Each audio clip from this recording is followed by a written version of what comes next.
The photograph was never meant for his eyes. Ella Bennett stared at her phone screen, watching 3 dots pulse beneath the image she'd just sent. Someone was typing. Someone who absolutely should not have received that picture. The photo itself wasn't scandalous. Just her in a red dress she'd bought for her sister's engagement party, twirling in her tiny Brooklyn apartment, hair loose and wild, a genuine smile lighting up her face. She'd meant to send it to Sarah for approval.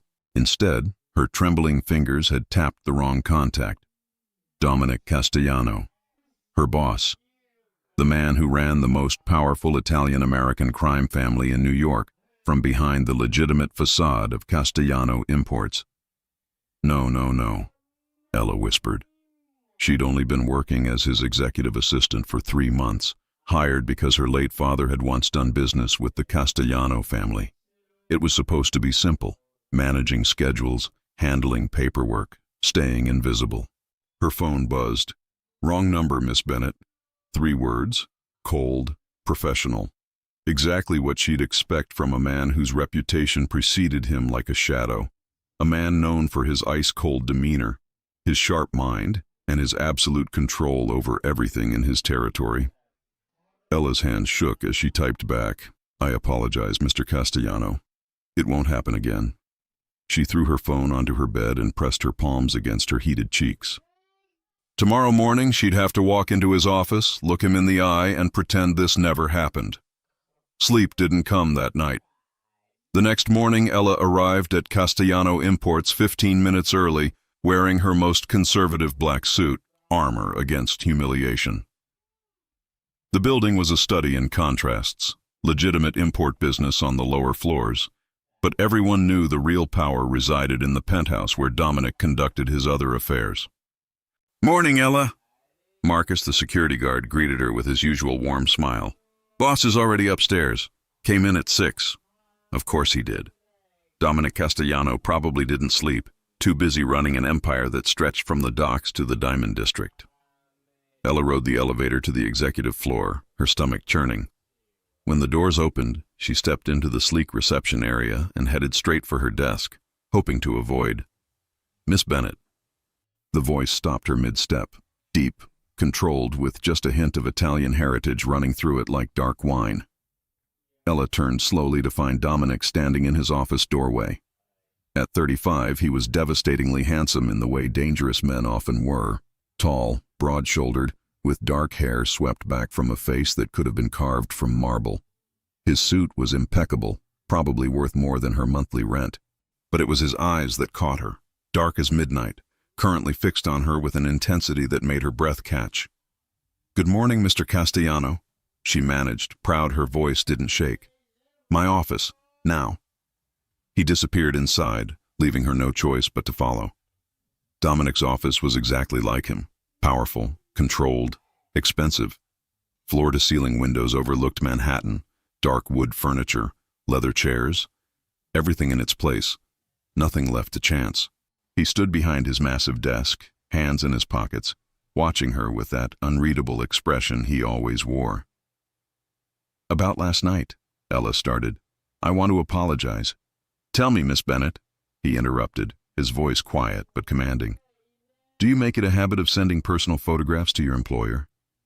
"No, sir. It was an accident.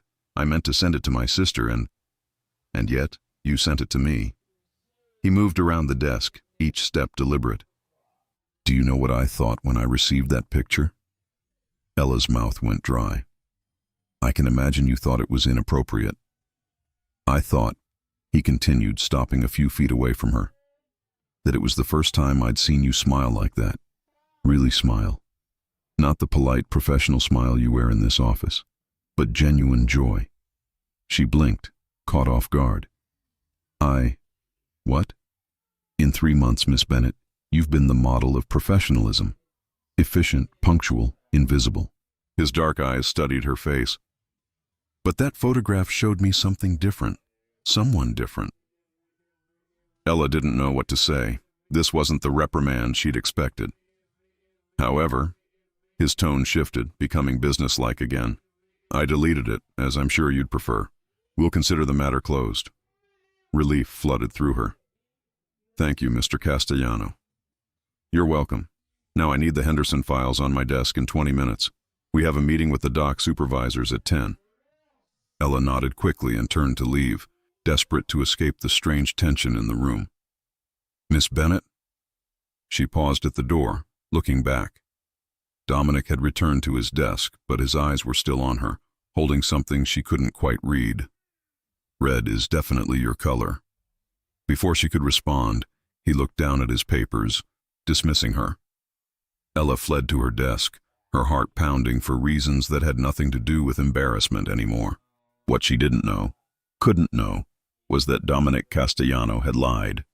He hadn't deleted the photo. It was still on his phone, and he'd looked at it 7 times since last night, each time wondering why this particular woman had managed to crack something in the ice around his heart. And in the dangerous world he inhabited, that crack could be fatal. 3 days passed before the carefully maintained professional distance between them shattered completely. Ella was organizing shipping manifests when Tyler Chen walked into the reception area. Tyler was a new analyst in their legitimate operations, fresh out of business school with an easy smile and the kind of confidence that came from never having faced real danger. Ella, right? Tyler leaned against her desk with casual familiarity. I've been meaning to introduce myself properly. Maybe we could grab coffee sometime. I'd love to hear how you ended up working for the infamous Mr. Castellano. Ella looked up from her work, offering a polite smile. That's kind of you, but I'm pretty swamped. Come on, just coffee. What's the worst that could happen? Tyler's grin widened. Unless you're afraid the boss will get jealous. Miss Bennett. Dominic's voice cut through the air like a blade. He stood in his office doorway, his expression cold enough to frost the windows. I need those manifests. Now. Of course, Mr. Castellano. Ella gathered the papers quickly. Dominic's gaze shifted to Tyler, and Ella watched the younger man physically recoil. Chin, don't you have quarterly projections due by end of day? Yes, sir, I was just... Then I suggest you get back to work. Time is money in this company. The words were professional, but the threat underneath was unmistakable. Tyler practically fled. Inside Dominic's office, Ella set the manifests on his desk. That was a bit harsh. He was just being friendly. Friendly.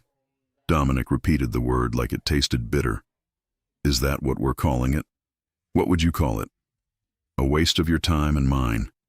He moved closer, his presence overwhelming in the enclosed space. You're here to work, Miss Bennett, not to entertain eager analysts who think they can impress you with coffee invitations. Ella crossed her arms. With all due respect, sir, who I have coffee with is my business. Something dangerous flashed in Dominic's eyes. Everything that happens in my organization is my business, including which of my employees are distracted from their duties by inappropriate workplace relationships. One conversation doesn't constitute a relationship. No, Dominic agreed, his voice dropping lower. But I've seen how men look at you, Miss Bennett, like you're something they can possess, like you're not already... He stopped abruptly. Not already what? Ella challenged, her heart racing. Dominic was close enough now that she could smell his cologne, see the tension in his jaw. Off limits. I don't belong to anyone, Mr. Castellano. Don't you? His hand came up, almost touching her face before he caught himself and dropped it. That photograph you sent me, I lied about deleting it. Ella's breath caught. What? I've looked at it every night since you sent it, trying to understand why you, of all people, have gotten under my skin. Why the thought of Tyler Chen or anyone else touching you makes me want to do very violent things. Mr. Castellano. Dominic, he corrected. When we're alone, you call me Dominic. This is inappropriate, Ella whispered, even as she leaned closer. Extremely. His thumb brushed her cheek, the touch electric. But I stopped caring about appropriate the moment you smiled in that red dress. Before either could close the remaining distance, Dominic's phone rang. He stepped back immediately, his mask sliding back into place as he answered. What is it? Ella watched his expression change, becoming harder, colder. When he hung up, the moment between them had evaporated. There's been an incident. Marco was shot. Dominic was already moving, grabbing his jacket. Stay in the office. Don't leave until I send someone to escort you home. Is Marco okay? He's alive, for now. Dominic paused at the door. And Ella? Stay away from Tyler Chen. That's not a request. Then he was gone, leaving Ella alone with her racing heart and the knowledge that whatever was happening between them had just become infinitely more complicated. What she didn't know was that Marco's shooting was just the beginning. A war was coming, and she was about to be caught directly in its crossfire. The call came at 2 a.m. Miss Bennett. The voice was unfamiliar, professional, cold. Mr. Castellano requests your presence at Manhattan General Hospital. A car is waiting downstairs. Ella threw on jeans and a sweater, her mind racing. Hospital. Something had happened. Someone was hurt. The black SUV idling outside her building confirmed this wasn't a joke. Manhattan General's private wing was where the wealthy and powerful went when they wanted discretion. Ella was led through a side entrance, past security that didn't ask questions, to an elevator that required a key card. Inside the hospital room, Marco Santini lay in bed, his shoulder bandaged, his usual cocky smile replaced with a grimace of pain. Dominic stood by the window, still wearing last night's suit, looking like he hadn't slept. When Ella entered, his head snapped toward her, relief flashing across his features before his mask slammed back. You came, he said unnecessarily. You sent a very cryptic message at 2 a.m. What was I supposed to do? Ella's eyes moved to Marco. What happened? Rival family getting ambitious, Marco said, his voice strained. The Volkovs, Russian mob trying to move into our territory. They thought putting a bullet in me would send a message. 2 bullets, Dominic corrected sharply, and you're lucky they missed anything vital. Ella moved closer to Marco's bed, her instinct to help overriding her fear. Are they treating you properly? What did the doctors say about infection risk? Marco blinked, surprised. You worried about me, sweetheart? I'm worried about anyone who's been shot, she replied, but her hand gently adjusted his IV line, which had been kinked. Even reckless underbosses. Marco laughed, then winced. I like her, Dom. She's got spine. I know, Dominic said quietly, his eyes on Ella. That's the problem. Ella turned to face him. Why am I here, Dominic? You told me to stay at the office, to stay safe. A hospital where someone just got shot doesn't seem safe. Because Marco asked for you, Dominic said, his jaw tight, and because I needed to see that you were all right. I'm fine. I wasn't the one who got shot.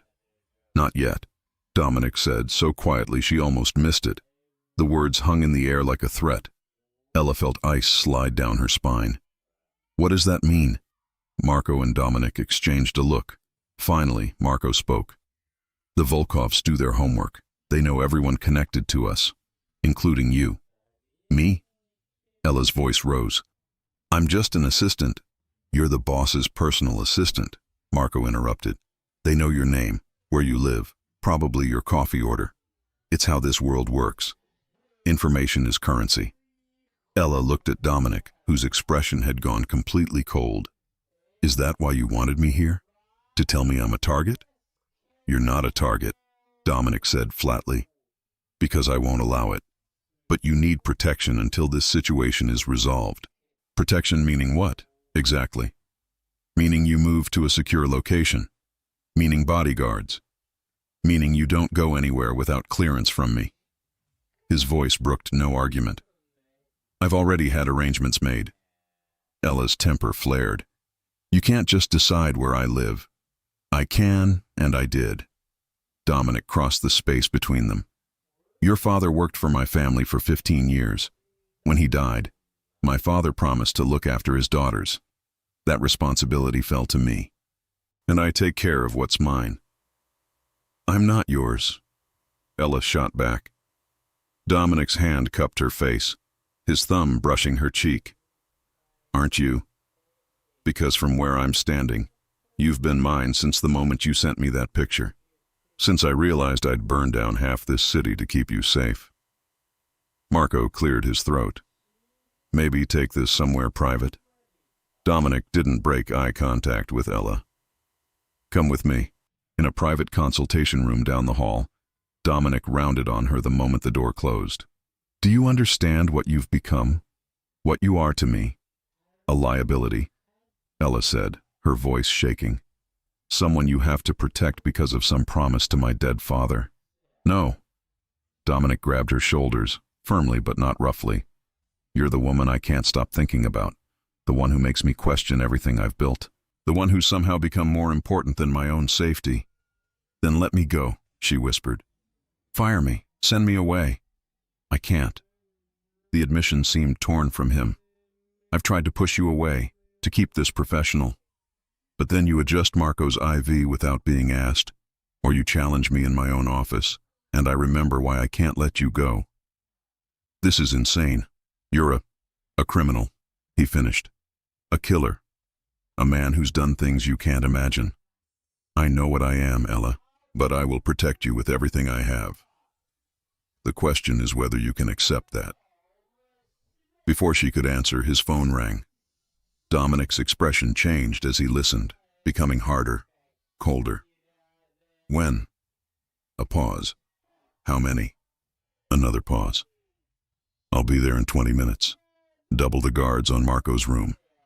He hung up and turned to Ella. We need to leave. Now. What happened? The Volkovs just hit one of our warehouses. 3 of my men are dead. His voice was ice. This isn't a message anymore. It's war. They moved quickly through the hospital, Dominic's hand on her lower back, his body between her and any potential threat. In the parking garage, an armored SUV waited with 2 men Ella didn't recognize, both clearly armed. This is Tony and Vincent, Dominic said curtly. Your protection detail. The drive took them out of Manhattan into Westchester County. They pulled up to a sprawling estate surrounded by high walls and security cameras. The gates opened automatically. Where are we? Ella asked. Castellano compound, my family's home. He led her inside, through marble hallways, into a wing that seemed more modern. These will be your rooms. You'll be safe here. The suite was larger than her entire apartment. Bedroom, sitting room, bathroom with a tub that could fit 3 people. Beautiful, luxurious, and a gilded cage. How long? Ella asked. Until it's safe. That's not an answer. Dominic turned to face her. I don't know how long this will take or how bad it will get. All I know is you're here, where I can protect you. And what about you? Ella asked softly. Who protects you? Something flickered in his eyes. I don't need protection. Everyone needs protection, Dominic, even mob bosses. He stepped closer, cupping her face. Is that what you see when you look at me? Ella covered his hand with hers. I see a man trying to keep everyone safe, who carries impossible weight, who looks at me like I'm something precious. She paused. And yes, I see a mob boss, but maybe that doesn't scare me as much as it should. It should terrify you. Too late, Ella whispered. He kissed her then, fierce and claiming, his hand sliding into her hair. This was pure need, desperation unleashed. Ella kissed him back with equal fervor, pulling him closer. When they broke apart, both breathing hard, Dominic pressed his forehead to hers. This changes everything. I know. I need to handle the warehouse situation. But Ella, don't leave these rooms without Tony or Vincent. And if something happens, there's a panic button by the bed. The reality crashed over her. This wasn't romance. This was real danger. Dominic, I'm scared. Good, he said grimly. Fear will keep you careful, keep you alive. He kissed her once more. I'll be back tonight, and then we need to talk about what happens next. After he left, Ella received a text from an unknown number. Stay away from Dominic Castellano if you value your life. The Volkovs don't miss twice. Ella stared at the threatening text, her blood turning cold. She should tell Tony or Vincent, should tell Dominic. But something held her back. Pride, stubbornness, fear that showing weakness would confirm she didn't belong here. She deleted the message. The suite felt smaller by the hour. Around 8, Tony knocked. Miss Bennett, dinner's ready downstairs. I can eat in my room. Boss says you eat in the dining room, Vincent interrupted. Says you're not a prisoner, you're a guest.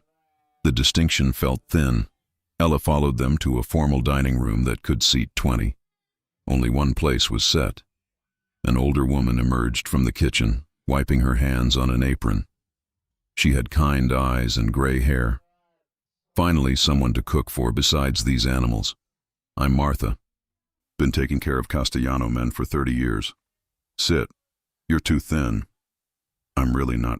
Sit, Martha repeated with authority. Within minutes, plates appeared. Pasta, fresh bread, roasted vegetables. Dominic called, said to make sure you eat. He wasn't wrong. Ella's stomach growled. Thank you, Martha. Thank me by eating, and by being good for that boy. Martha's eyes softened. He needs someone good, someone who sees past all this.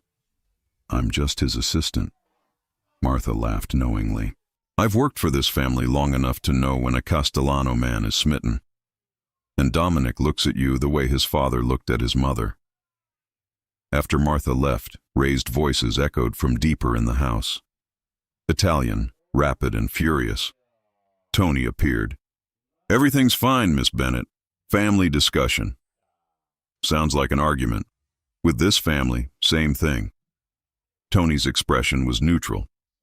You should finish eating. But Ella's curiosity won. Where is he? Tony and Vincent exchanged glances. Finally, Vincent shrugged. Your funeral. Down that hall, third door on the left. Ella followed the voices to a heavy door. Through it, she could hear Dominic speaking rapid Italian, his tone cutting. Another voice responded, older, equally authoritative. Then a woman's voice, sharp and angry. Ella knocked. The voices stopped. Footsteps approached, and the door opened to reveal Dominic, tie loosened, looking exhausted. Behind him, an older man, his father, clearly, and a woman in her 60s wearing diamonds. Ella. Dominic's surprise was evident. You should be upstairs. I heard shouting. Wanted to make sure you were all right. The older man's eyebrows rose. He said something in Italian that made Dominic's jaw tighten.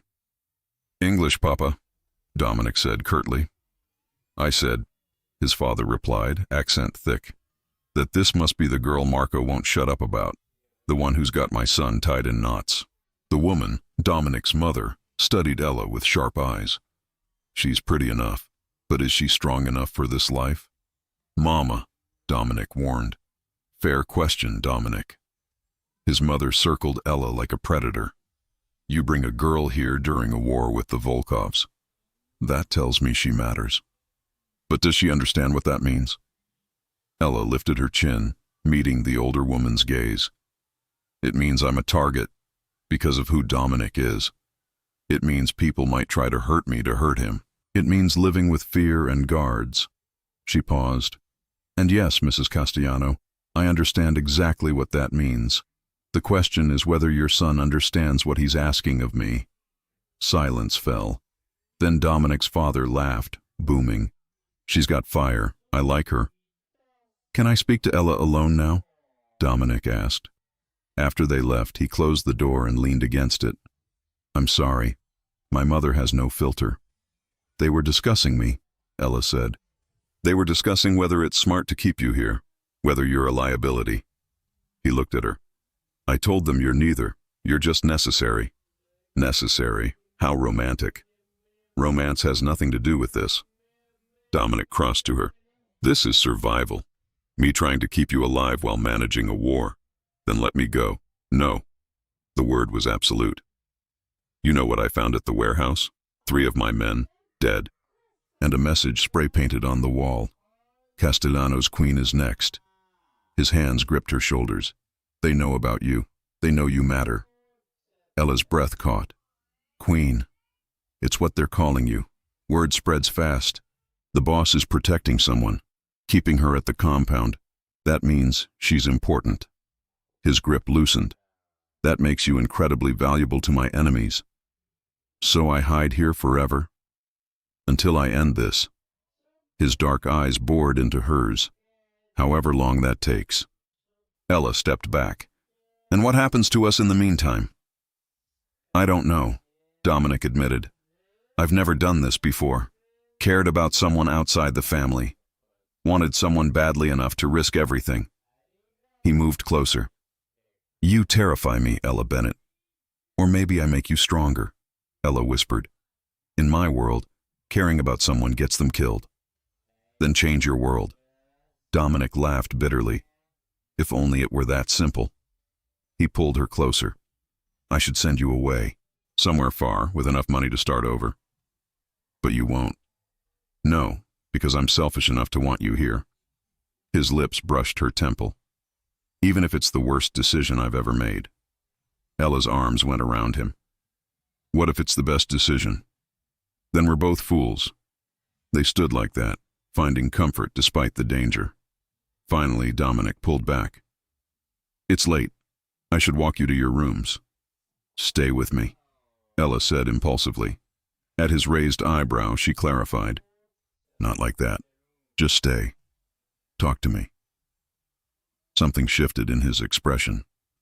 You matter, more than you should. Then prove it. Stop treating me like I might break. I know you won't break. That's part of the problem. But he didn't argue when she took his hand. In her suite, Dominic shed his jacket and tie. Ella curled on the couch, and after hesitation, he sat beside her.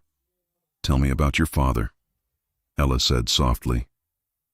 Dominic was quiet. Antonio Castellano was a businessman, a leader, ruthless. But he believed in honor, in protecting family. He paused. Heart attack 3 years ago. Left me everything. Do you regret it? Taking over. Every day, and never. His hand found hers. This life isn't chosen. It chooses you. They talked for hours, about her childhood, about his complicated relationship with his brother who died in a territory war, about abandoned dreams. Slowly, Ella saw past the mob boss to the man underneath. I should go, Dominic finally said, though he didn't move. Let you rest. Or you could stay. He hesitated, then nodded. Just to sleep. They moved to the bedroom. When Ella emerged from the bathroom in sleep clothes, she found him by the window, looking out. What are you thinking? She asked. How many ways this could go wrong? He turned. How none of that seems to matter when I look at you. They climbed into bed, and after awkwardness, Dominic pulled her against him. Ella felt safer than she had in days. Ella? His voice was rough in the darkness. Yes? If something happens to me, you run. You don't try to be brave. You just run. Isabella turned to face him. I'm not running. Ella, I'm not running, she repeated firmly. You don't get to pull me into your world then ask me to abandon you. We protect each other, or this doesn't work. Dominic caught her hand, pressing a kiss to her palm. You're going to be the death of me, or the saving of you, Ella whispered. He kissed her then, slow and deep. When they broke apart, Ella tucked herself against his chest. Neither knew that while they slept, betrayal was already in motion, one that would test everything and force impossible choices. Ella woke to an empty bed and a note. Had to handle business. Stay inside. Back tonight. D. She crumpled the note, frustration bubbling. 3 days trapped here, 3 days of guards and locked doors. After showering, Ella found Martha in the kitchen. Morning, dear. You look better, more rested. Ella felt her cheeks warm, wondering if Martha knew Dominic had stayed. I slept well. I'm sure you did. Martha's knowing smile confirmed she knew everything. Sit. I'll make breakfast. While Martha cooked, Ella's phone buzzed. Her sister Sarah's name flashed. Soph, is everything okay? That's what I should ask you. Sarah's voice was sharp with worry. You haven't answered in 3 days. I went by your apartment. It's empty. What's happening? Ella's heart sank. She'd forgotten to reassure her sister. I'm fine. I just had to relocate. Because of him? Because of Dominic Castellano? Sarah's voice rose. I did research. Do you know what kind of man he is? I know exactly what he is. Then why are you still there? Because I'm falling in love with him, Ella thought but didn't say. It's complicated. Complicated? These are dangerous people. Criminals. Sophia paused. Oh my God, you're sleeping with him. Sarah, you are. Ella, what are you thinking? I'm thinking, Ella said carefully, aware Martha was pretending not to listen, that sometimes life doesn't give you safe choices. Sometimes you have to decide what risk is worth taking. And he's worth risking your life? Ella thought about Dominic's hands gentle on her face, his vulnerability, the way he held her. I don't know yet, but I'm going to find out. Sarah was quiet. I can't lose you. You're all the family I have left. You won't lose me. I promise. Even as she said it, Ella wondered if it was a promise she could keep. After hanging up, Ella sat at the counter, picking at eggs. Her old life felt distant, her apartment, her routine, safety. Now she was in a compound, protected by armed guards, involved with a man whose enemies wanted her dead. You're thinking too much, Martha observed. It makes wrinkles. I'm thinking about how I got here. How one accidental text changed everything. The best things often start with accidents. Martha laughed. Sometimes fate knows better than we do. Or sometimes fate is just chaos pretending to have a plan. Before Martha could respond, raised voices erupted from the front. Not angry, urgent, fearful. Ella was on her feet immediately, Martha's warning to stay ignored as she rushed toward the commotion. In the foyer, Dominic stood surrounded by his men, all armed, all looking grim. Blood stained Dominic's shirt, not his own, Ella realized with relief. What happened? She demanded, pushing through. Dominic's head snapped toward her, expression furious. I told you to stay in your rooms. And I told you I'm not a prisoner. What happened? Ambush, Marco said, appearing from the hallway, arm still in a sling. Hit us on the way back from the docks. 3 cars, automatic weapons. They were waiting. Ella's blood ran cold. Casualties? 2 wounded, none dead, this time. Dominic's jaw was tight. But they got close, too close. How did they know where you'd be? Ella asked. The silence was deafening. Dominic's eyes swept over his assembled men. Everyone out except family. The soldiers dispersed, leaving only Marco, Dominic's father Antonio, and Dominic. We have a leak, Antonio said bluntly. Someone inside is feeding information to the Volkovs. Impossible, Marco protested. Everyone here has been with us for years. Someone isn't, Dominic said coldly. And until we figure out who, nobody is above suspicion. Ella felt the weight of those words. Nobody. That included her, the newest addition, the outsider. You should go upstairs, Dominic said to her, tone making it clear it wasn't a suggestion. If there's a traitor, I want to help find them. This isn't your concern. It is if they're trying to kill you. Ella crossed her arms. I'm part of this now. Either include me or lock me up, but stop treating me like I'm helpless. Antonio chuckled. She's got spine. Reminds me of your mother, Dominic. That's not a compliment, Dominic muttered, but conflict showed in his eyes, the desire to protect her warring with respect for her strength. Fine, he finally said. But you stay close to me. No wandering off. Understood? Understood. The next hours were tense as Dominic conducted interrogations, reviewed security footage, traced communication records. Ella watched, fascinated and horrified by the methodical way he dismantled his organization looking for rot. Late afternoon, the break came. One security team member, a man named Vincent who'd been with the family for 8 years, had made 3 calls to an untraceable number in the past week. When confronted, he'd tried to run. They caught him at the compound gates. Ella watched from Dominic's office window as Vincent was dragged back inside, struggling.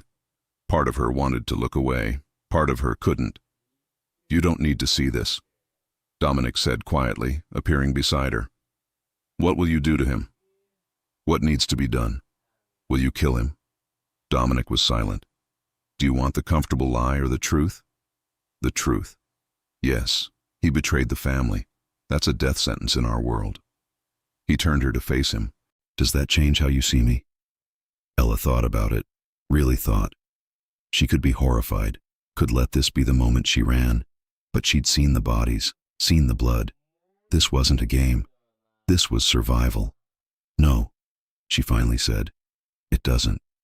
It should, maybe, but it doesn't. Something in Dominic's expression shifted. Surprise, relief, maybe love. You're either very brave or very foolish. Maybe both. He kissed her then, hard and desperate. When they broke apart, he pressed his forehead to hers. I need to handle Vincent. Stay here. Don't come downstairs no matter what you hear. Dominic, please, Ella. This is where I draw the line. You don't need that darkness in your head. After he left, Ella paced, trying not to imagine what was happening in the basement. Her phone buzzed. Another message from the unknown number. Vincent was just the beginning. We have others inside. Your prince can't protect you from what's coming. Ella's hands shook as she screenshot the message and forwarded it to Dominic. Within seconds, her door burst open. Dominic stood there, expression thunderous. Where did this come from? I don't know. They've been texting me since I got here. And you didn't tell me? His voice was dangerously quiet. I didn't want to seem weak. Weak? Dominic crossed the space in 2 strides. Ella, these people are threatening you, and you thought telling me would make you seem weak? You have enough to worry about. You are not a burden. The words came out raw. You're the only good thing in this nightmare, and if something happened to you because you were too proud to ask for help. He couldn't finish. Ella touched his face. I'm sorry, I should have told you. Dominic pulled her into his arms, holding her so tightly she could barely breathe. No more secrets. I can't protect you if you're hiding things. No more secrets. Ella agreed. The answer would come sooner than either expected, in a form that would shake everything they were building.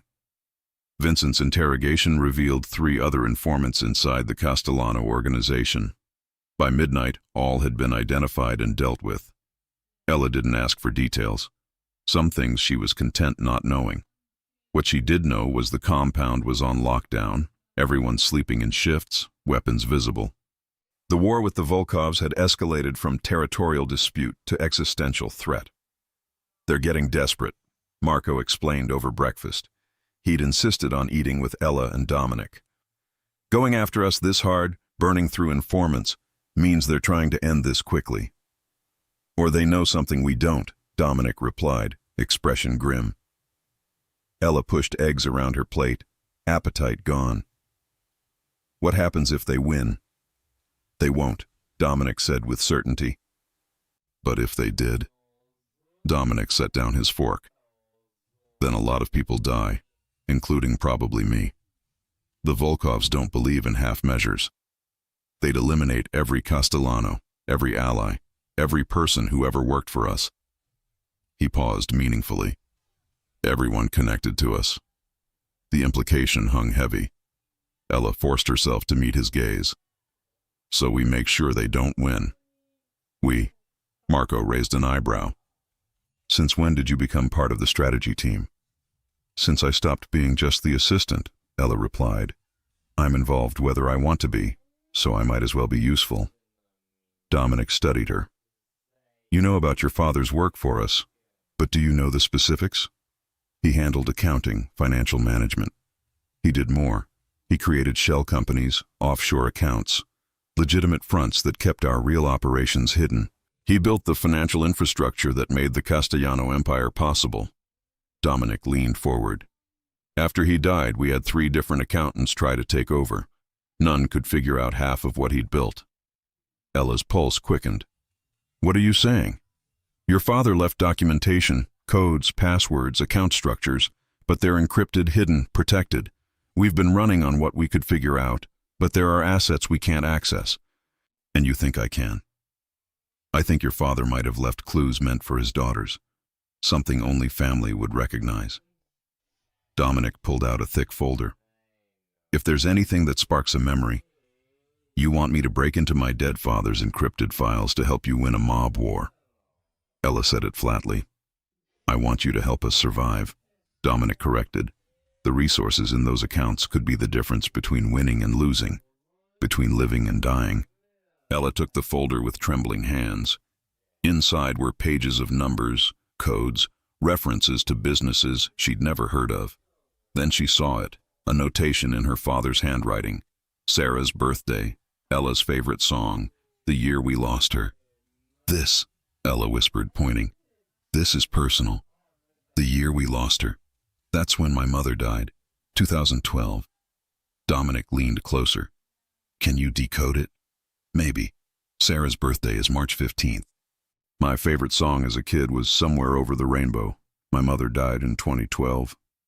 Ella felt tears prick her eyes. He left me a message. After all this time. Over the next hours, Ella worked through files, Dominic beside her. Slowly patterns emerged. Her father had used family memories, personal details, private jokes as encryption keys. Every password was a love letter to his daughters. Here, Ella said finally, voice hoarse, this account. It's registered to a shell company called Bennett and Daughters Trust. The access code is, she tried combinations. It's my mother's full name and the date my parents got married. The screen changed, revealing account balances that made Ella's breath catch. Millions, tens of millions. Jesus, Marco breathed, looking over their shoulders. That's enough to fund a small war. Or end one, Dominic said quietly. His hand found Ella's shoulder. Your father was protecting his family even after death. He knew if anything happened to us, you'd need resources to disappear. Ella felt tears streaming. He knew how dangerous you were, what you did, and he still worked for you. He believed in loyalty, in family. Dominic turned her chair to face him.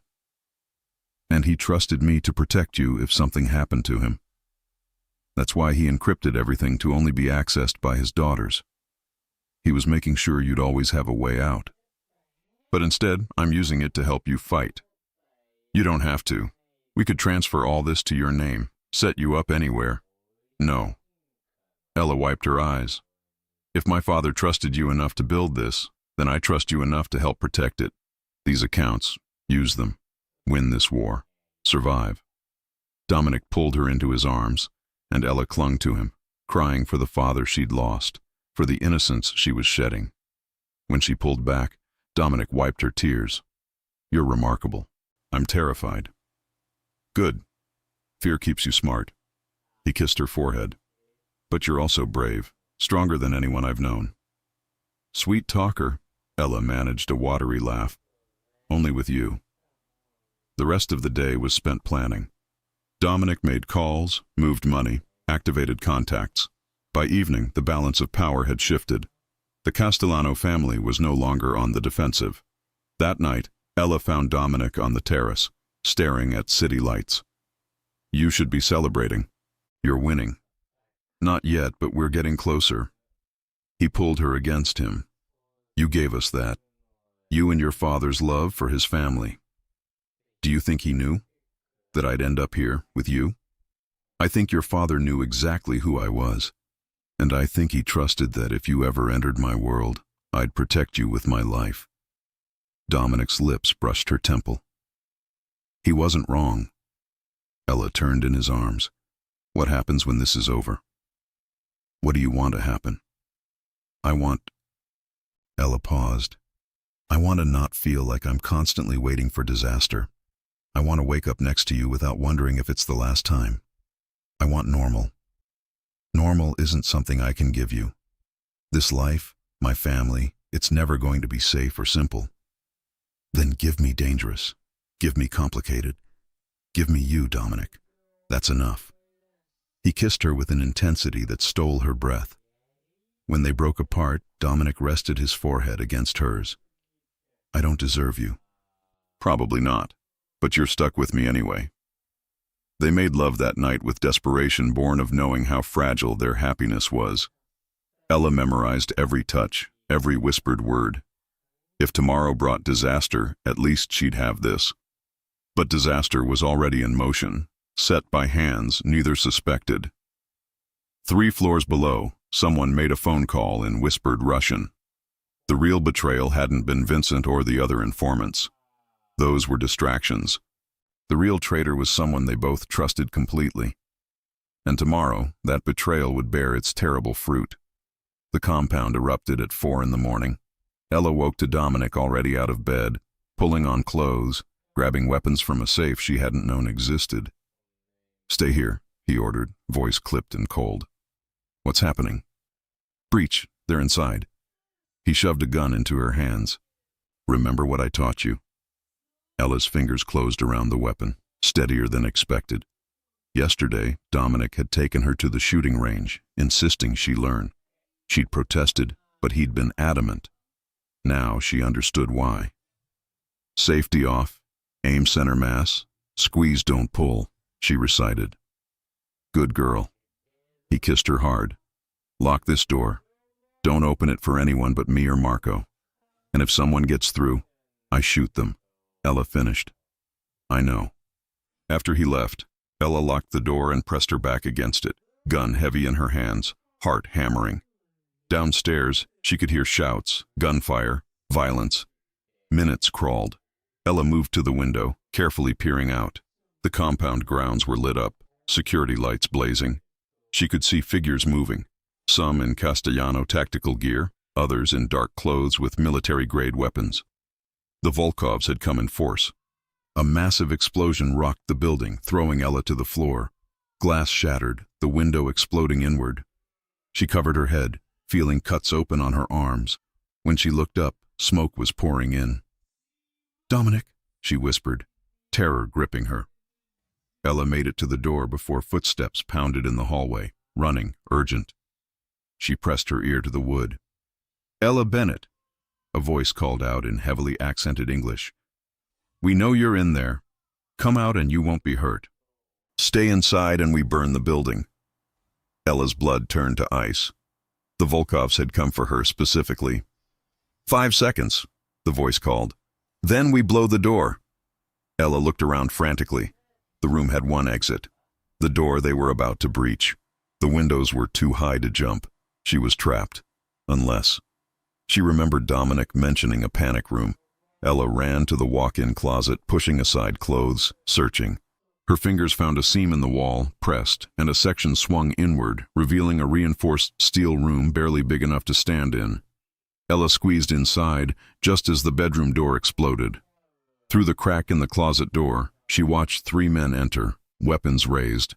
They were methodical, professional, checking every corner. One headed straight for the closet. Ella held her breath, finger on the trigger, praying they wouldn't find the panic room entrance. The man ripped clothes aside, his flashlight sweeping. For a heart-stopping moment, his light paused on the seam. Then his radio crackled, a harsh Russian voice demanding he report to the main floor. The man cursed and left. Ella waited 5 agonizing minutes before creeping out. The bedroom was destroyed, furniture overturned, glass everywhere, smoke getting stronger. She had to get out, had to find Dominic. The hallway was chaos. Bodies lay on the floor. Some she recognized as Castellano men, others she didn't. Ella moved carefully, gun raised. She found Marco first, slumped against a wall, his good arm pressed against his side where blood seeped through. "Ella," he coughed, "what are you doing out here?" "Looking for Dominic. Where is he?" "First floor, main entrance. They're pinned down." Marco grimaced. "Volkovs hit us with 50 men. Inside job. Someone disabled the perimeter alarms." "Who?" "Don't know yet." He coughed harder. "You need to get out. There's an escape tunnel in the wine cellar. I'm not leaving without Dominic." "Stubborn woman," Marco muttered. "Fine. Help me up. We're going to end this." Together, they made their way downstairs. The compound's first floor was a war zone. Castellano forces had barricaded behind furniture, trading fire with Volkovs entrenched in the opposite wing. Ella could see Dominic near the main entrance, commanding his men, looking fierce and terrifying. Then she saw the Volkov soldier creeping around the side, weapon raised, lining up a shot at Dominic's unprotected back. Ella didn't think. She raised her gun and fired. The recoil surprised her, the sound deafening. The Volkov soldier dropped. Ella stared, shocked by what she'd done. Dominic's head snapped around. When he saw her standing there, gun still raised, his expression cycled through shock, fury, and something that might have been pride. "Get down!" he roared, and Ella dove behind an overturned couch just as return fire tore through the space she'd been standing. Dominic was beside her seconds later, hands on her face, checking for injuries. "What the hell are you doing down here?" "Saving your life, apparently. I told you to stay upstairs. They came for me, specifically. They were going to burn the building." Ella met his eyes. "I wasn't going to hide while you died protecting me." Dominic opened his mouth to argue, then seemed to realize the futility. Instead, he kissed her fiercely. "You're going to give me a heart attack. Get in line." A lull in gunfire gave them a moment. "We need to fall back," one of Dominic's men reported. "They're bringing in reinforcements." "How many?" "At least 20 more vehicles spotted." Dominic cursed in Italian. "Everyone to the wine cellar. We evacuate through the tunnel." He looked at Ella. "That means you too. No arguments." But before they could move, a voice cut through the chaos. "Dominic Castellano, we can end this now. You and me, one-on-one. Winner takes everything. Territory, operations, the girl. Loser dies." A man stepped into view, tall, broad-shouldered, with ice-blue eyes and a predator's smile. Alexei Volkov, head of the Russian family. "You can't trust him," Marco hissed. "It's a trap." "Of course it's a trap," Dominic agreed. But he stood anyway, holstering his weapon. "I accept." "Dominic, no." Ella grabbed his arm. He pulled her close, hand-cupping her face. "I need you to trust me. Get to the tunnel with everyone else. If I don't come back, you're coming back. If I don't," he continued firmly, "Marco has instructions. Money, new identity, protection. You'll be safe." "I don't want to be safe without you," Ella said, tears streaming. "Too bad. Because keeping you safe is the only thing that matters." He kissed her one more time. "I love you, Ella Bennett. Remember that." Before she could respond, he was walking toward Alexei Volkov, and Ella's world narrowed to those two men circling each other like wolves. "Get her out of here," Dominic ordered without looking back. Marco pulled Ella away, but she couldn't stop watching as Dominic and Alexei began to fight. Brutal, efficient, no rules. They were trying to kill each other. "Please," Ella whispered. "Please let him survive." The tunnel was dark and damp, filled with Castellano soldiers and staff fleeing. Ella was pushed along in the crowd, losing sight of Marco. When they emerged in an underground garage, cars were already racing away. Ella stood frozen, unable to make herself leave without knowing if Dominic had won or lost. "Miss Bennett," Tony appeared. "We need to go." "Not without Dominic." "Ma'am, the boss gave specific orders." A car squealed into the garage, driving recklessly. It skidded to a stop, and Marco fell out of the driver's side, blood-soaked. In the passenger seat was Dominic, face battered, shoulder bleeding, but alive. Gloriously, impossibly alive. Ella ran to him, pulling open the door, hands everywhere checking for fatal injuries. "You're okay? You're okay?" "We need to move," Dominic said, voice hoarse. "Alexei's dead, but his men are coming. They'll want revenge." Tony helped get them into another car, an armored SUV. As they sped away, Ella watched through the rear window as flames consumed the compound. "I'm sorry," she whispered. Dominic pulled her against him with his good arm. "It's just a house. Buildings can be rebuilt. You can't." He kissed the top of her head. "You saved my life back there. That Volkov soldier would have killed me. I told you. We protect each other. So you did." They drove for an hour, winding through back roads until they reached a safe house in the Catskills, a cabin so remote it didn't appear on maps. Marco had passed out in the back, injuries severe. Dominic called in a doctor who asked no questions. While the doctor worked on Marco, Ella cleaned and bandaged Dominic's wounds. "How did you beat him, Alexei?" "He was arrogant. Thought his size would give him the advantage." Dominic winced. "He forgot that in this business, you survive by being willing to do whatever it takes." "Is it over? Really over?" "The Volkovs are broken. Without Alexei, they'll fracture, fight among themselves." He caught her hand. "But there will always be another threat. That's the life I'm offering you, Ella. Constant danger. Are you sure this is what you want?" Ella thought about the terror of the last hours, the violence, the man she'd killed. She thought about her old life. Safe, boring, predictable. And she thought about the way Dominic looked at her, like she was his whole world. "I want you," she said simply. "Everything else is just details." Dominic pulled her into his lap, careful of his injuries, and kissed her with a tenderness that belied the violence of the night. "Then you have me, for better or worse." "For better or worse," Ella agreed. But neither knew the greatest revelation was still to come, a truth that would reframe everything about their connection, about fate, and about the night a photograph had changed both their lives forever. The safe house became their sanctuary for the next week. Marco recovered slowly. Dominic worked the phones constantly, consolidating power, rebuilding his empire from the ashes. Ella existed in a strange limbo, not quite belonging to the criminal world, but no longer part of the civilian one. She cooked meals with supplies Tony brought, changed bandages, and watched Dominic transform from the controlled boss to someone rawer, more vulnerable. On the 8th night, after Marco had been moved to a private hospital, Ella found Dominic on the cabin's porch, staring at stars. "Penny, for your thoughts," she said, wrapping a blanket around her shoulders.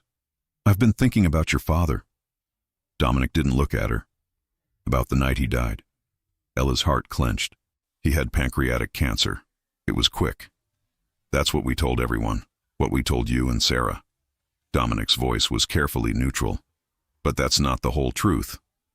Ice slid down Ella's spine. "What do you mean?" "Your father did have cancer, but that's not what killed him." Dominic finally turned to face her. "He was murdered, Ella. By the Volkovs, in the early stages of a territory war we thought we'd contained." Ella felt the world tilt. "No, I was there when he died. In the hospital. It was peaceful. You were there when he finally succumbed to the poison they'd given him weeks earlier. Slow acting, designed to look like natural causes. By the time we figured it out, it was too late." Dominic's expression was anguished. "My father made the call not to tell you girls. He thought it would be easier." "Easier?" Ella's voice rose. "You let me believe my father died of natural causes when he was murdered? How is that easier? Because if you'd known, you would have become targets. The Volkovs would have assumed you'd want revenge. They would have killed you both." Dominic reached for her, but Ella stepped back. "Your father made us promise. His dying words were instructions to keep you and Sarah safe. And yet here I am." Ella laughed bitterly. "Right in the middle of it. Did you know? When you hired me, did you know who I was?" "Yes." The admission hung between them like a blade. "I knew exactly who you were. Daughter of Jack Bennett, one of the best men I've ever known. I hired you because I owed your father a debt I could never repay." Dominic's jaw was tight. "I never expected to fall in love with you. That part wasn't calculated." Ella felt tears streaming. "Was any of it real? The way you looked at me? All of it was real," Dominic said fiercely. "The attraction, the desire, the love, that was all real. I fought it because I knew what it meant." He stepped toward her. "That photo you sent? I stared at it for hours trying to understand why this one woman made me feel things I'd sworn I'd never feel again." "Because you felt guilty about my father?" "No, because you were genuine. In a world full of people wearing masks, you were exactly who you appeared to be." Dominic closed the distance. "I fell in love with you despite knowing I shouldn't. Despite knowing your father would probably come back from the dead to kill me for it." Ella wanted to be angry, wanted to rage at the deception, but underneath was a more complicated truth. Dominic had been trying to protect her, just like her father had asked. "Did you know?" she asked quietly. "About the hidden accounts? Did you hire me hoping I'd unlock them?" "No. I didn't know they existed until we found your father's encryption. That was pure luck. Or fate." "What do I believe in?" Ella whispered. "I don't know anymore." Dominic cupped her face. "Believe in this. Believe in us. Everything else, the circumstances, the timing, the secrets, that's all just noise. My father died because of your war, because of your world." "Yes," Dominic agreed, not flinching. "And I will carry that guilt for the rest of my life. But Ella, your father knew the risks. He chose to work for us, chose to be part of this world."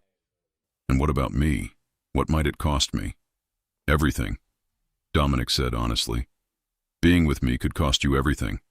I can't promise you security. I can only promise that I'll do everything in my power to keep you safe. Ella closed her eyes, feeling the weight of impossible choices. She could walk away now, use the money to disappear, or she could stay, knowing the risks. I need time, she said finally, to process this, all of it. Take all the time you need. Dominic pressed a kiss to her forehead. But know this, I love you, Ella Bennett. Not because of your father, not because of guilt, but because you're the bravest, most stubborn, most remarkable woman I've ever met. Ella spent the night alone, thoughts churning. She called Sarah, who was still in Chicago, safe and ignorant. Part of Ella wanted to tell her everything, but a larger part wanted to protect Sarah from this ugliness. In the morning, Ella found Dominic in the kitchen, making coffee awkwardly. "We need to talk," she said. He turned, expression guarded. "All right. I've made a decision." Ella took a deep breath. "I'm staying, but not because I've forgiven you, not yet. I'm staying because despite everything, I love you." Hope flickered in Dominic's eyes. "Ella, I'm not finished. If we're going to do this, no more secrets, no more protecting me by keeping me in the dark. You treat me like a partner, or this ends. Understood?" "Understood. And we find out who really killed my father. Not the Volkovs as an organization, but which specific person. I deserve to know." "We will," Dominic promised. "I'll dedicate whatever resources necessary." Ella moved closer into his arms. "I'm furious with you.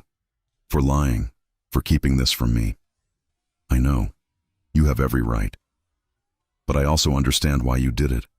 And I think my father would have made the same choice." She pulled back to look at him. "Just don't do it again." "You're strong enough to handle anything," Dominic agreed. He kissed her softly. "I'm sorry, Ella, for all of it. I know, and eventually I'll fully forgive you. But for now, you're going to have to work for it." A small smile tugged at his lips. "I can do that." The investigation took 3 days.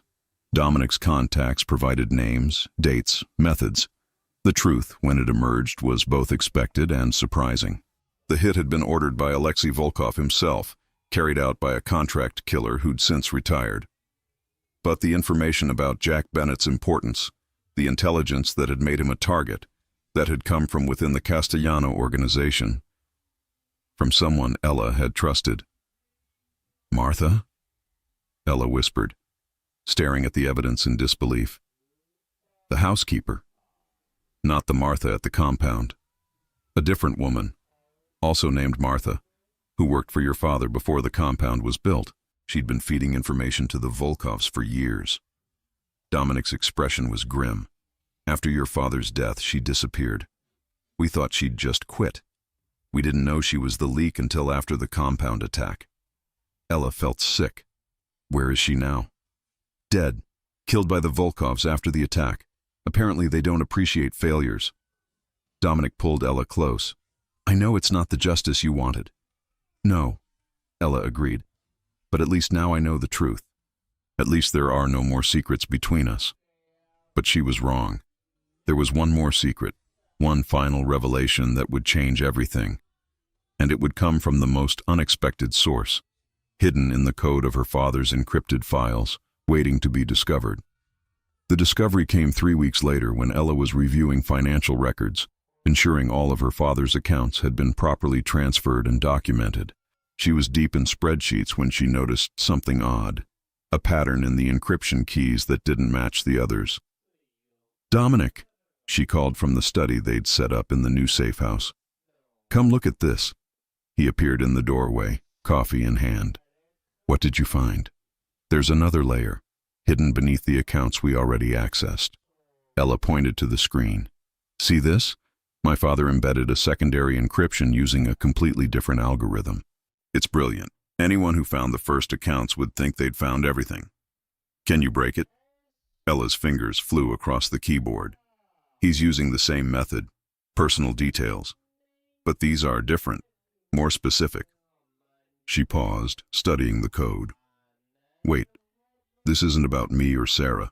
These references are about you. Dominic set down his coffee, moving closer. What? Look. The year the heir was born. The name his mother chose. The hospital where it happened. Ella turned to look at him. These are all about you, Dominic. Why would my father encrypt information using details about your birth? A chill ran through the room. Dominic stared at the screen, his expression unreadable. Try 1989, Manhattan General, and my middle name is Vincenzo. Ella entered the information. The screen flickered, then opened to reveal a single document. A letter written by her father addressed to both of them. My dearest Ella and Dominic, if you're reading this together, it means my worst fears have been realized. I'm gone, and somehow, despite all my efforts to keep you safe, you've become involved with each other. I need to tell you something I've carried alone for 20 years. Something that will change how you see everything. The reason I've watched over you, Dominic, with such care all these years. The reason I built financial systems specifically designed to protect both the Castellano family and my daughters. The reason I encrypted the most important information to be accessible only by both of you, working together. Dominic, when your mother came to me 25 years ago, she was desperate.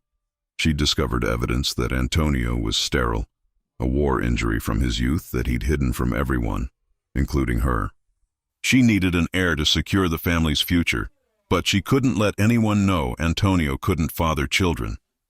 I was her accountant, her confidant, someone she trusted. And yes, for one brief moment, we were more.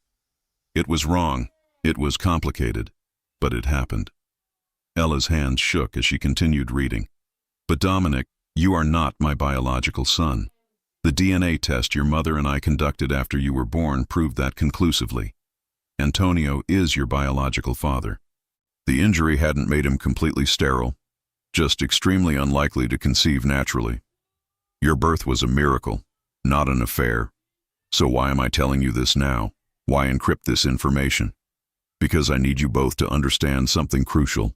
The Volkovs know about that DNA test. They've had the information for years, waiting for the right moment to use it as leverage. They'll claim Dominic isn't a legitimate Castellano heir, that he has no right to lead the family. That's why I built these financial systems specifically to require both of you.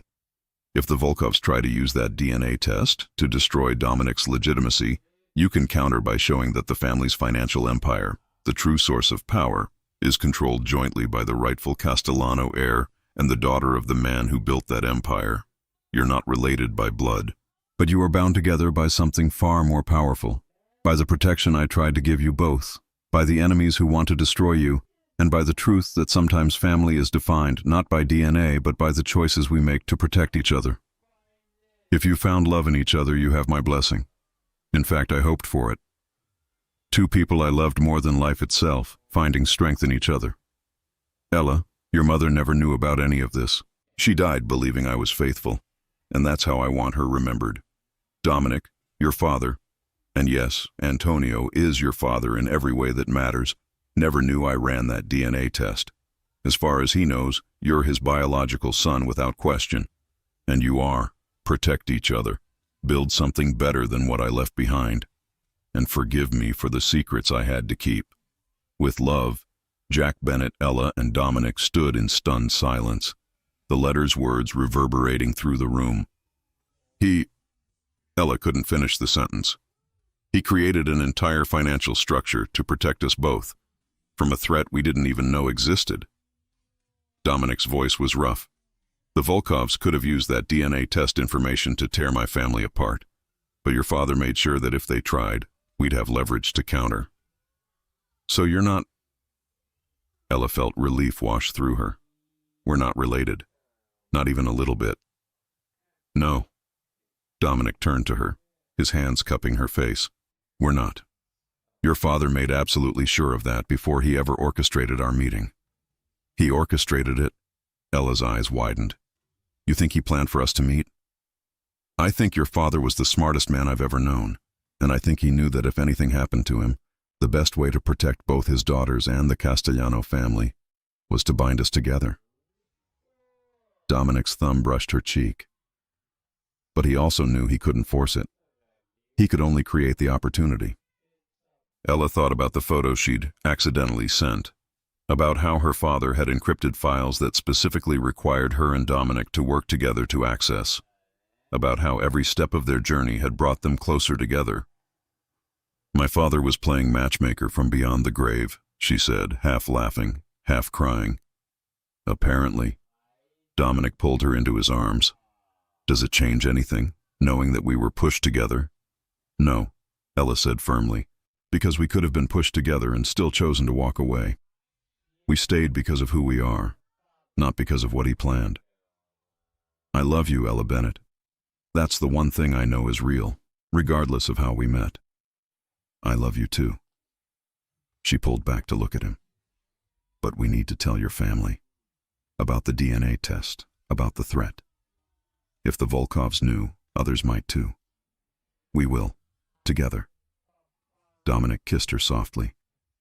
Because that's what partners do.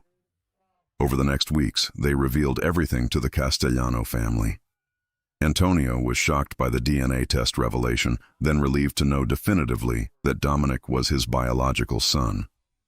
The family lawyers were brought in to ensure the financial structures Jack Bennett had created were legally binding.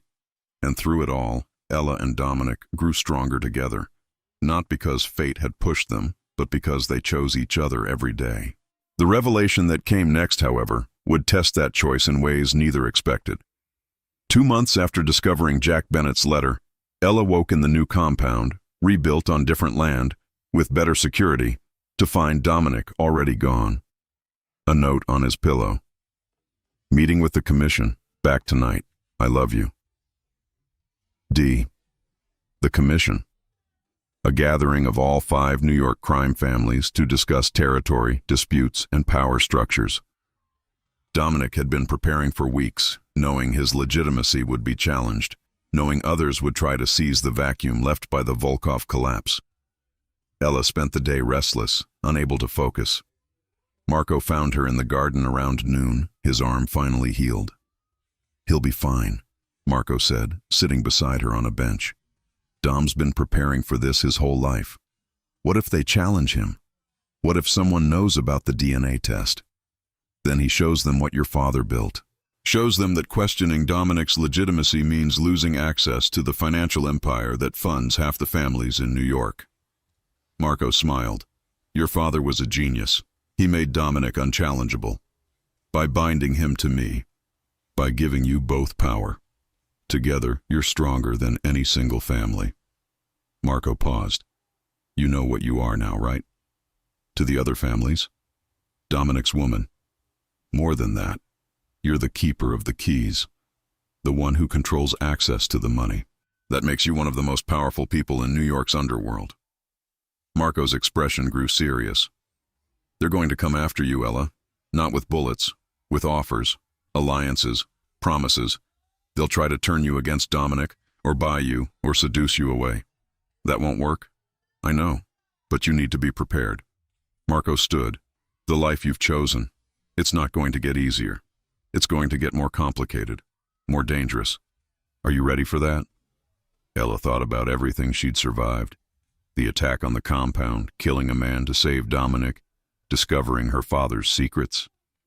She thought about the woman she'd been 6 months ago, terrified of an accidental photo. That woman felt like a stranger now. I'm ready, she said. I'm not the same person I was. No, Marco agreed. You're not. You're stronger, harder, more dangerous. He smiled. Dom's lucky to have you.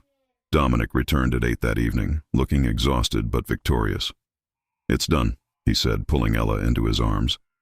The commission recognized my leadership, all 5 families. What about the DNA test? Did anyone bring it up?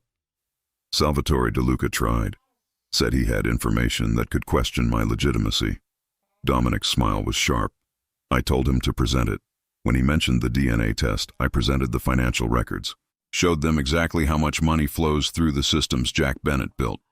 Asked them if they were willing to lose access to those resources over a 20-year-old test that proved I am Antonio Castellano's biological son. What did they say? They said the matter was closed, that my legitimacy was unquestionable. Dominic cupped her face. Your father gave me armor, Ella. He protected me before I even knew I needed protection. He protected both of us. Yes. And now we get to decide what to do with that protection. Dominic pulled a small box from his pocket. Which brings me to this. Ella's breath caught as he opened the box to reveal a ring. Not a traditional engagement ring, but something unique. Two bands intertwined, creating something stronger together than apart. I know we can't have a traditional marriage announcement. I know my world makes everything complicated. But I want you to know that you're my partner in every way that matters. Dominic took the ring out. Ella Bennett, will you build this empire with me? Will you stand beside me, not as my assistant or my girlfriend, but as my equal? Ella felt tears streaming down her face. Are you asking me to marry you? I'm asking you to be my partner in crime, literally. Dominic's smile was crooked. The ceremony will have to be private. The announcement will have to be careful. But yes, I'm asking you to marry me. Yes, Ella said, pulling him down for a kiss. Yes, to all of it. He slid the ring onto her finger, and it fit perfectly, like everything else between them, complicated but right. They married 3 weeks later in a private ceremony, with only Marco and Sarah as witnesses. Sarah had finally made peace with Ella's choices, recognizing that her sister had found something rare and precious in the chaos. I don't understand it, Sarah had said the night before the wedding. But I can see you're happy, so I'm happy for you. It was enough. The reception was held at the new compound, with all 5 family heads in attendance, a show of solidarity, of acceptance. Ella wore white, Dominic wore black, and for one night, the violence and danger of their world fell away. What are you thinking? Dominic asked as they danced, the first time Ella had seen him truly relaxed in months. I'm thinking about that photo, about how one stupid accident changed everything. Best mistake you ever made. Mine too, Ella agreed. Then she smiled. Want to know a secret? Always. It wasn't an accident. Dominic stopped dancing, pulling back to look at her. What? The photo. I meant to send it to you. Ella's smile widened at his shocked expression. I'd been working for you for 3 months, watching you, wanting you. That night, I took the photo and I thought, what if I just sent it? What if I took the chance? So I did.